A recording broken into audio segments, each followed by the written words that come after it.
welcome, welcome, welcome, welcome.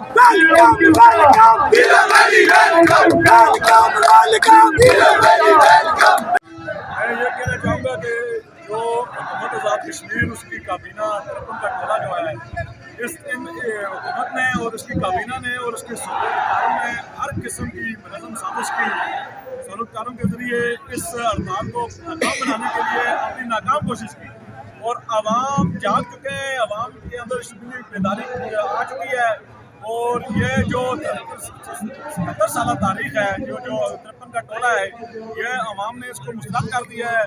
دیکھیں جی، یہ عوامی ایکشن کمیٹی کی تحریک 18 ماہ سے جاری ہے اور پرامن تحریک۔ ہمارے 10 مطالبات ہیں جن میں سے 2 مطالبات تسلیم کیے گئے تھے، ایک سستی بجلی اور ایک سستے آٹے۔ 8 مطالبات ہمارے باقی تھے جس پر ہماری پرامن جدوجہد جاری تھی۔ اوپر سے یہ کہتے ہیں جی کہ عوامی ایکشن کمیٹی کا یہاں پہ چارٹر آف ڈیمانڈ کچھ اور یہ انتشار چاہتے ہیں۔ مجھے بتائیں، ہم نے وزیر اعظم کو بولا ہے کہ آپ صدارتی آرڈیننس جاری کریں۔ صدارتی آرڈیننس کیا ہے؟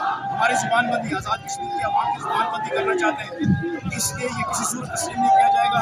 عوامی ایکشن کمیٹی نے تمام آزاد کشمیر کے انٹری پوائنٹس کو بند کرنے کا جو کیا ہے اور ابھی ہم یہاں پہ بیٹھ کر دیکھ رہے ہیں، ویٹ کر رہے ہیں کیونکہ انتظامیہ اور اداروں کی طرف سے ہمارے ساتھ رابطے جاری ہیں اور جو ہی اگر کوئی یہ مثبت جواب نہیں دیں گے تو آزاد کشمیر کے مکمل انٹری پوائنٹ بند ہوں گے۔ تو ہم دیکھتے ہیں پھر یہ کس طریقے سے ہمارے مطالبات الرحمن الرحیم۔ السلام علیکم جناب، ہماری آزاد کشمیر حکومت ریاست سے یہ التماس ہے، جو ہمارے جائز مطالبات ہیں، جو موقف شوکت نواز میر صاحب انجمن تاجران جوائنٹ ایکشن کمیٹی کا ہے وہی موقف ہم سب کا ہے۔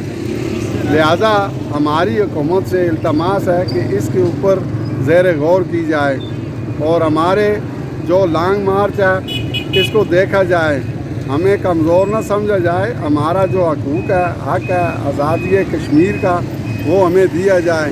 اس کی وجہ سے آج 3 دن سے یہ ہڑتال جاری ہے۔ لہذا حکومت کو ہمارے مطالبات جو جائز ہیں وہ ماننے چاہیے، کیوں کہ جو ہمارے قائد کا موقف ہے وہ ایک ہی موقف ہے تمام عوام کا، جو آزاد کشمیر کی عوام ہے۔ تو برائے مہربانی ہماری خدا را ہمارے اوپر رحم کیا جائے اور ہمارے تمام جو مطالبات جائز ہیں ان کے اوپر زیر غور کیا جائے اور ان کا حل کیا جائے۔ مہربانی۔ آپ لوگوں نے ہمیشہ عوامی ایشوز کو ہائی لائٹ کیا، اس تحریک میں پریس میڈیا، الیکٹرانک میڈیا کا بہت رول ہے، اس کے لیے میں آپ کا شکریہ ادا کرتا ہوں۔ اصل میں ہم ابھی بھی یہ چاہ رہے ہیں، جس طرح آپ نے دیکھا کہ 1.5 سال میں ہم بار بار بات کر رہے ہیں کہ مذاکرات ہو جائیں۔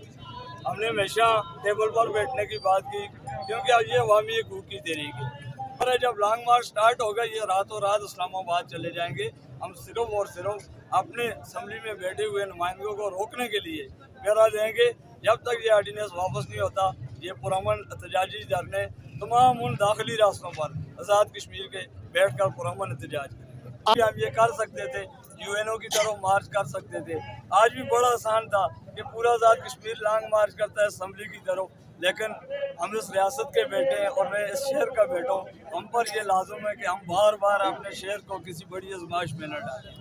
اس لیے ہم نے یہ بڑی سوچ سمجھ کر یہ فیصلہ کیا کہ بجائے پھر شادی ہو، کوئی بڑا ٹکراؤ ہو، اس طرف فورس ماری جائے، اس سے بہتر ہے لانگ مارچ کریں، اپنے انٹری پوائنٹ پر جا کے بیٹھ جائیں، پرامن احتجاج کریں۔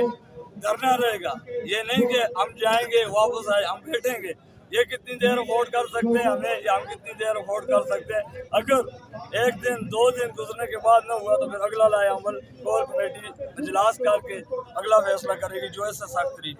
آرڈیننس واپس نہیں ہوتا، 101% ہوگا، ہم مر بھی گئے، یہ لانگ مارچ پھر بھی ہوگا۔ پہلے دن سے حکومت کو یہ محسوس کیا کہ عوامی حقوق کی تحریک کے پیچھے جو مقاصد ہے وہ صرف اور صرف یہ ہے کہ عام آدمی کو اس کے حقوق دی جائیں، اور یہ حکومت کے